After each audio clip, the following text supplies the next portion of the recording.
Graça e paz, um bom dia! Hoje nós estamos continuando o nosso devocional diário. Você que tem nos acompanhado, nós já estamos em Atos dos Apóstolos, capítulo 15. Nós estamos seguindo o Novo Testamento, toda a sequência dos livros, mas estudamos Marcos, agora estamos em Atos, falando da história da igreja, depois vamos falar sobre algumas cartas, para que no final do ano tenhamos lido intercaladamente os evangelhos e todas as cartas do Novo Testamento. Hoje estamos em Atos, capítulo número 15, e no Antigo Testamento, se você quiser estar lendo também, acompanhando e até o fim do ano ler toda a Bíblia, você vai ler dos capítulos 19 até o capítulo de número 22. Em Atos 15 nós temos o famoso Concílio de Jerusalém. Que coisa maravilhosa! Nós vamos ver reunidos Paulo, Barnabé, Pedro, Tiago, Lucas também está ali, porque ele vai usar aqui na primeira pessoa. Que coisa maravilhosa deve ter sido essa reunião. O problema foi o porquê deles terem se reunido. O versículo 1 diz para nós que alguns indivíduos que desceram da Judéia ensinavam aos irmãos que se não vos circuncidardes, segundo o costume de Moisés, não podeis ser salvos. Começa cedo na igreja os problemas doutrinários, os problemas sociais, os problemas culturais, eles estão entranhados no ser humano e a igreja, claro, não vai estar livre disso, acontece até os dias de hoje. E ali, aqueles irmãos que vieram da Judéia, foram ali para Antioquia e estavam querendo ali dizer, para vocês serem salvos, vocês vão ter que se circuncidar, porque a lei de Moisés diz que tem que ser dessa maneira.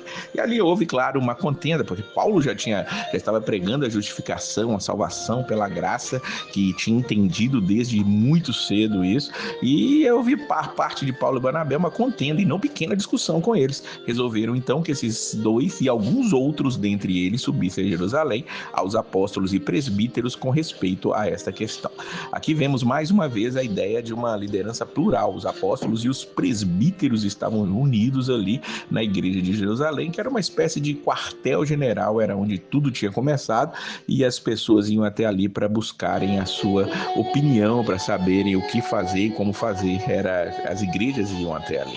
Então eles chegam a Jerusalém, diz o versículo de número 4, foram muito bem recebidos pela igreja, pelos apóstolos, presbíteros, e relataram tudo que Deus fizera com eles. Paulo e Barnabé estavam contando o que eles tinham passado ali naquela primeira viagem missionária que eles estavam ali. Porém, ali insurgiram-se, entretanto, alguns da seita dos fariseus que haviam crido, dizendo, é necessário circuncidá-los, determinar-lhes que observem a lei de Moisés.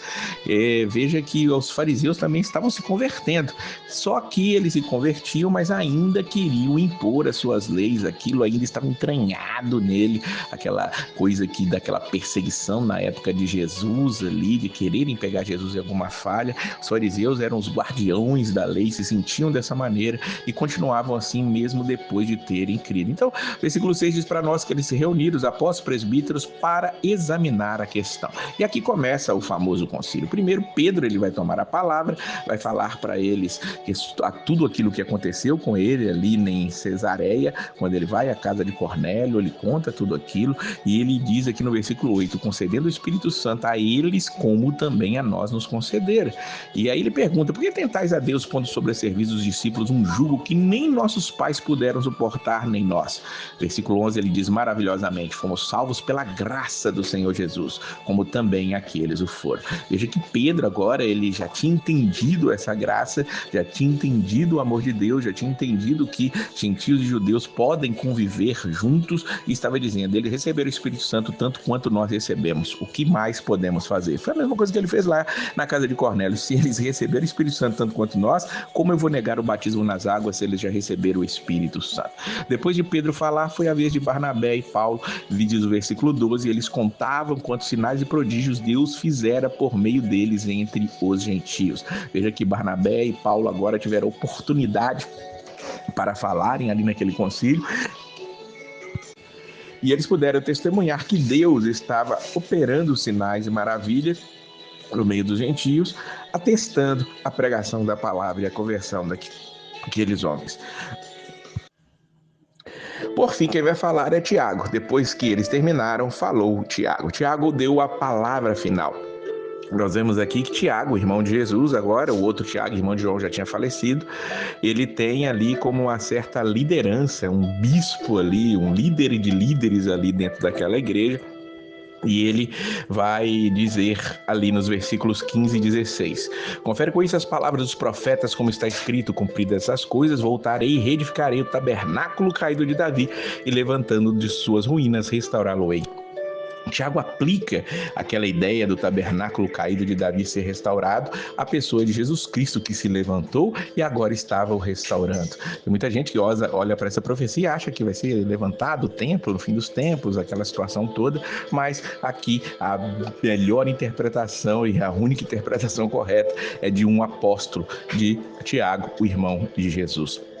E aí ele vai trazer o seu veredito final no versículo 19 e 20. Julgo eu, não devemos perturbar aqueles que dentre os gentios se convertem a Deus, mas escrever-lhes que se abstenham das contaminações dos ídolos, bem como das relações sexuais ilícitas, da carne de animais focados e do sangue. Ponto final. Não tinha que circuncidar, não tinha que deixar de comer certos alimentos, que eles tinham os alimentos sagrados ou não. Todas aquelas leis, ele entende, se cumpriu em Jesus. O tabernáculo caído de Davi foi levantado em Jesus Cristo e tudo foi cumprido em Jesus Cristo. Guarde somente essas coisas para não estarem escandalizando os judeus que vivem entre nós, e vivam em paz, porque o Espírito Santo foi quem os salvou. Então, ali houve uma grande alegria. Versículo 22, pareceu bem aos apóstolos, presbíteros, com toda a igreja, tendo elegido o homem entre eles, enviá-lo juntamente com Paulo e Barnabé a Antioquia. Foram Judas, chamado Barsabás, e Silas, homens notáveis entre os irmãos. Veja que foi redigida uma carta, e essa carta foi enviada por Paulo e Barnabé, e junto com ele foram alguns irmãos ali que eram conhecidos de Jerusalém, Judas e Silas, que nós vamos falar muito dele ainda nas cartas de Paulo, na carta de Pedro, é aquele que está ali até o fim, de maneira muito notável entre os irmãos. E também aqui no livro de Atos Apóstolos ainda vamos ver falar dele. Essa carta é enviada, a grande alegria. E no versículo 28 nós vemos: faça seu bem ao Espírito Santo e a nós, não vos impor maior encargo além dessas coisas essenciais. E aqui é repetido aquilo que eles decidiram lá no concílio, e o versículo 31 diz que quando leram essa carta, sobremaneira se alegraram pelo conforto recebido. É interessante esse conforto aqui. Nós estamos aqui transmitindo essa mensagem, tem 9 anos já que a gente lê e relê o Novo Testamento. Me saltou aos olhos agora essa palavra, o conforto recebido daqueles irmãos ali, porque eles estavam sentindo oprimidos, sobrecarregados por aquela questão do farisaísmo, do judaísmo. Você tem que circuncidar, você tem que fazer isso, tem que fazer aquilo. Eles entenderam a graça, e a graça agora traz conforto àqueles irmãos e alegria reina. E mais embaixo nós vamos ver que alguns dias depois disse Paulo a Barnabé: voltemos agora para visitar os irmãos por todas as cidades nas quais anunciamos a palavra do Senhor, para ver como passam. Paulo tinha uma preocupação muito grande com as igrejas, com os lugares. Ele já tinha ido, tinha voltado, tinha estabelecido presbíteros, como vimos no capítulo passado, mas agora ele quer voltar a estar lá. Aí gera um problema, porque Barnabé quer levar João Marcos, e Paulo fala: não, ele nos abandonou lá na Panfilha, então não quero levá-lo. Houve uma discussão entre eles, uma desavença, diz o versículo 39, e eles se separaram. Barnabé pegou Marcos e foi para Chipre, Paulo pegou Silas e partiu para ali, encomendado para graças dos irmãos, foi para Silas e Cilícia, confirmando as igrejas. Veja que mesmo nessa desavença, a igreja continua se expandindo. 2 frentes de trabalho especiais, com Barnabé, um grande líder de um lado, Paulo, outro grande líder que tinha sido formado por Barnabé, agora já estava pronto para seguir o seu caminho. Ele toma Silas, e as histórias que vêm aí são histórias maravilhosas da graça de Deus, levando a palavra dele por onde é necessário. Que nós também continuemos essa obra, levando a palavra do Senhor, crendo e aceitando a graça de Deus, o conforto do Espírito Santo sobre nós. Que Deus abençoe sempre a sua vida, e a paz do Senhor.